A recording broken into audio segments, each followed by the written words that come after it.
Namaste. Today's topic is God does not need your worship and what that has to do with your happiness.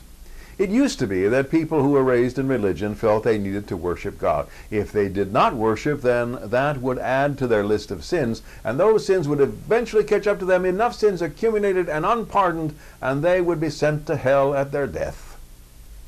Then the developed world began to move away from religion. The societies of the richest nations became more and more secular. Fewer and fewer people went to their place of worship on the appointed day. This was especially true in countries where there was a state religion. In countries with state religions, the clergy are usually paid by the state. This puts an onus on the state of mind with which the people look at their clergy. In other words, their clergy are paid by the state. How sincere can they really be? And what preachments the clergy proposed were suspect as well. Under such suspicions and the secularization of society, people drifted away from worship. However, often in people's minds there lingered the idea that God was not being worshipped properly or enough. Those who still remembered what they had been brought up in felt themselves ill at ease because they did not worship. This ill ease caused various levels of anxiety. This anxiety decreased their happiness. But God does not need to be worshipped. Worship pays attention to God. God does not need the attention. First, because there is no physical being named God. What many name God is the vast consciousness that is the universe, pure consciousness. As such, this vast consciousness is self-contained. It needs nothing. It is already everything. If the vast consciousness is everything, has everything, then it does not need worship. It does not need attention for attention's sake. St. Augustine said something like, the worship of God is the life well lived. In a life well lived, you will find happiness. Happiness will help lead you to a life well lived. Here is where it gets a little tricky. You have to shift gears. Move off center just a bit. Worship is paying attention, devoted attention to something.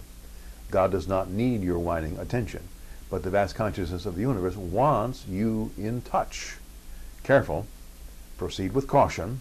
This is not worship, but it is a kind of attention. Through meditative type exercises, you get in touch with the vast consciousness. In that link is to be found happiness. This in-touchness is not for God's sake, it is for your sake.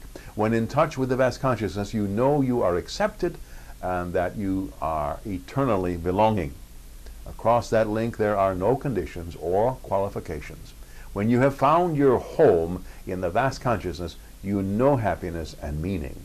What could be greater happiness than knowing you are totally, unconditionally accepted just as you are?